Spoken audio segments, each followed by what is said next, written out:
दोस्तों, ये जो मैं आपको क्वेश्चन करवाने जा रहा हूं, ये मेरे प्रीवियस कराए गए क्वेश्चन से डिफरेंट है। अगर आप इस डिफरेंशियल इक्वेशन को ध्यान से देखें तो ये डिफरेंशियल जो इक्वेशन है ये नॉन होमोजीनियस है, क्योंकि ये इज इक्वल्स टू जीरो नहीं है। अब इसका सोल्यूशन कैसे तैयार करेंगे? इसका सोल्यूशन बनाने से पहले मैं कुछ चीजें रिकॉल करना चाहता हूं कि अगर कोई डिफरेंशियल इक्वेशन नॉन होमोजीनियस हो तो हम उसकी दो वैल्यूज निकालते हैं, हम उसकी दो इंपॉर्टेंट टर्म्स निकालते हैं, एंड दैट इज CS, जिसे हम लोग कंप्लीमेंट्री सॉल्यूशन बोलते हैं, जैसा कि मैंने आपको पहले बताया हुआ है, और एक हम निकालते हैं PI, जिसे हम लोग पर्टिकुलर इंटीग्रल कहते हैं। मैंने इन दोनों कंपोनेंट्स को निकाल के इस लोकेशन में पुट कर देना है और मेरा जवाब आ गया। तो चलो दोस्तों देखते हैं कि इस क्वेश्चन को कैसे किया जाता है। सबसे पहले हम निकालते हैं इसका कंप्लीमेंट्री सॉल्यूशन। तो कंप्लीमेंट्री सॉल्यूशन निकालने के लिए, ये हमने पहले भी कर रखा है काफी क्वेश्चंस में, तो सबसे पहले मैं इसकी ऑक्सिलरी इक्वेशन ढूंढता हूं। तो देखिए, therefore it's auxiliary equation is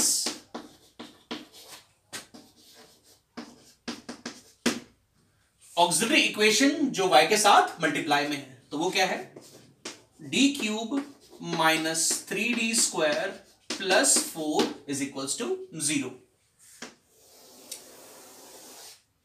इस क्वेश्चन में एक बड़ी अच्छी खास बात है, इस इक्वेशन में d की जो हाईएस्ट पावर है वो 3 है। इसका मतलब इस क्वेश्चन में, इस इक्वेशन में मुझे d की 3 वैल्यूज मिलेंगी। अब जैसा कि हम लोग जानते हैं कि अगर इक्वेशन की पावर 3 या 3 से ऊपर हो जाए तो हम लोग अलग तरह के मेथड का इस्तेमाल करते हैं फैक्टर्स बनाने के लिए। तो मैं जिस मेथड का इस्तेमाल कर रहा हूं that is hidden trial method, which is followed by synthetic division. तो देखिए, सबसे पहले मैं क्या करूंगा, अपनी मर्जी से d की जगह पे कोई वैल्यू पुट करूंगा ताकि इसको सॉल्व करने पर क्या आ जाए? 0 आ जाए।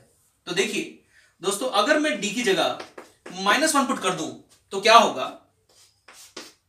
यहां बन जाएगा -1, यहां बन जाएगा -3 and +4, which is equal to -4 + 4 is equals to 0।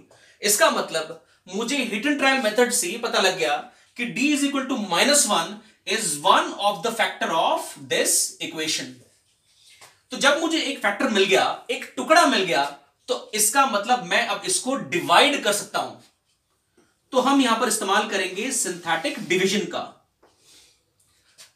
हमें इस बात का ध्यान रखना है कि जब भी आप लोग सिंथेटिक डिवीजन करें तो ये जो आपकी इक्वेशन है इसमें आपने सभी तरह के पावर्स के जो कोफिशिएंट हैं उनको यहां पे लिखना है।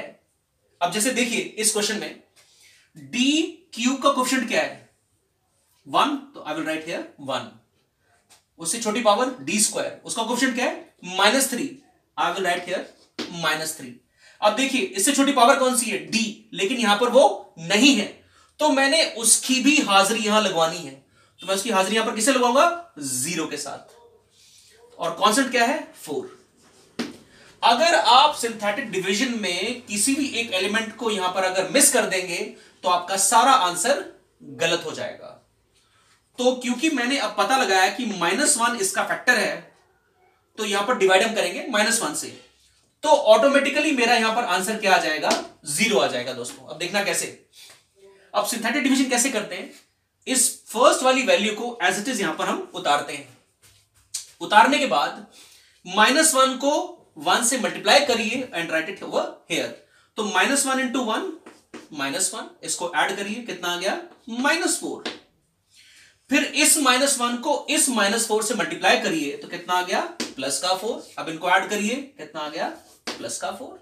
नाउ -1 इंटू 4 विच इज -4, इसको ऐड करेंगे तो मेरा क्या आ जाएगा? 0। तो यहां पर 0 तभी आता है जब आपका यहां पर प्रॉपर फैक्टर हो। तो अब यहां पर मेरे पास नई इक्वेशन बनने जा रही है जिसमें 3 एलिमेंट हैं, 1, -1 एंड 4। तो अब मैं इससे एक इक्वेशन बनाने वाला हूं। अब देखिए यहां पर कितने एलिमेंट है, 1 2 और 3, तो डी की पावर कितनी होगी, स्क्वायर -1। देखिए जरा, तो डी स्क्वायर का कोफिशिएंट क्या होगा, 1, -4 किसका कोफिशिएंट होगा, डी का, और 4 होगा कांस्टेंट। तो कहने का मतलब यह है कि सिंथेटिक डिवीजन के अंदर जितने एलिमेंट हो, उन एलिमेंट से बनने वाली जो इक्वेशन होती है उसकी पावर उसमें से एक कम होती है। अब देखिए जैसे 1 2 3 4 एलिमेंट है ना, तो इससे जो इक्वेशन बनी उसकी पावर क्या थी, 3, 4 -1। अब कितने एलिमेंट रह गए, 1 2 3, तो अब मेरे जो इक्वेशन बनेगी उसमें वेरिएबल की पावर कितनी होगी, दैट इज 2, 3 -1 2। तो ये बन गई इसकी कॉरस्पॉन्डिंग इक्वेशन। तो दोस्तों ध्यान देना है कि डी की एक वैल्यू निकाल चुके हैं, अब हमने 2 वैल्यूज और निकालनी है। तो अगर आप इसको ध्यान से देखेंगे तो ये d-2 का होल स्क्वायर है। तो यहां से मुझे d की 2 वैल्यूज मिल जाएंगी, एक 2 और एक 2।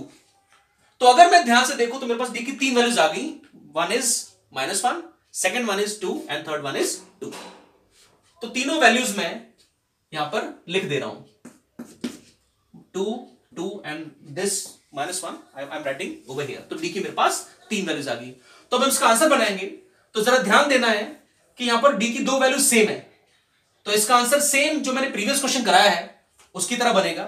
तो देयरफॉर इसका जो कॉम्प्लीमेंट्री सॉल्यूशन होगा दैट वुड बी, अब क्योंकि 3 कांस्टेंट है और उसमें से 2 सेम है, तो पहले मैं इसकी तरफ फोकस करूंगा।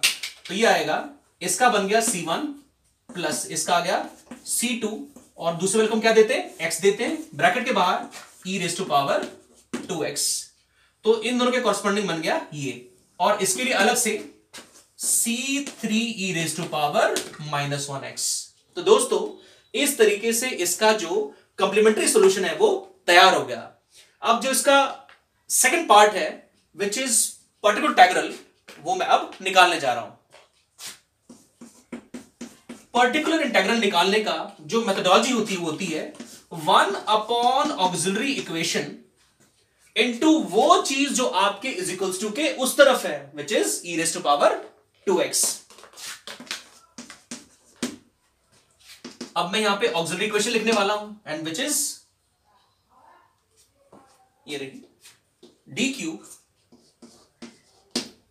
-3d² plus 4 into e⁻²x।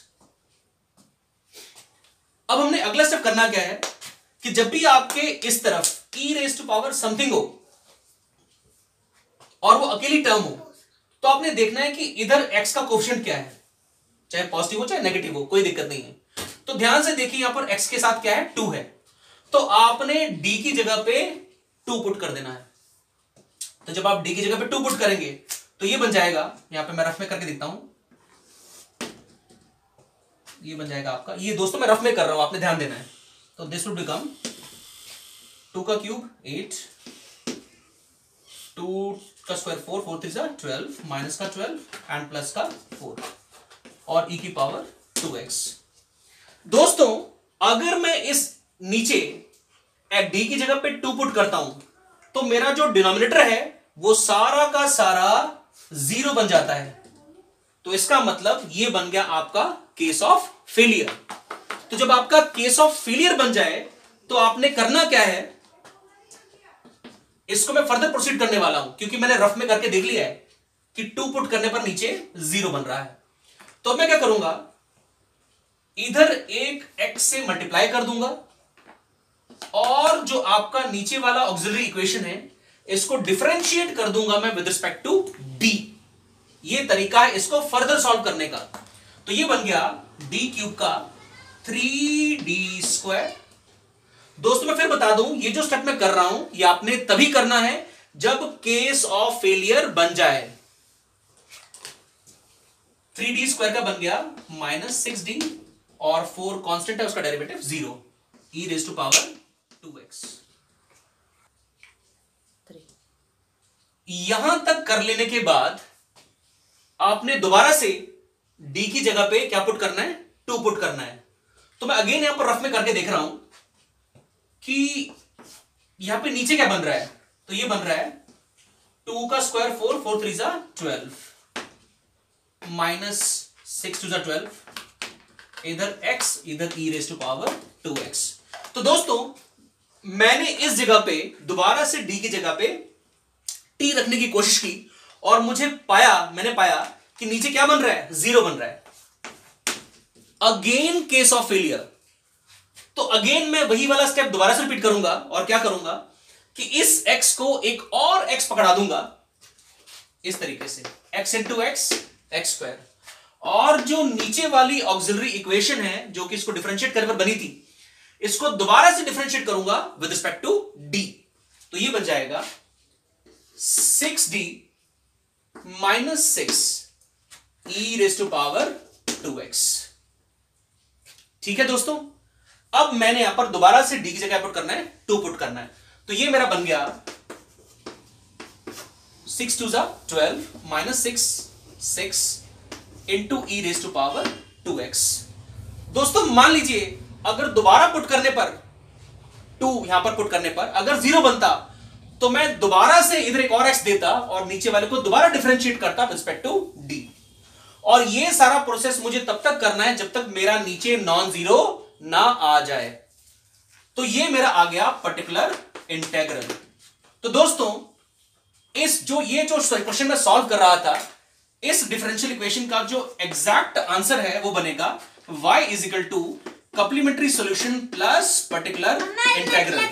तो therefore y is equals to what is complementary solution, c1 plus c2x e raise to power 2x plus c3 e raise to power minus x, और इसके आगे प्लस करके लिखिए x square e raise to power 2x upon 6, और ये आपका answer आ गया।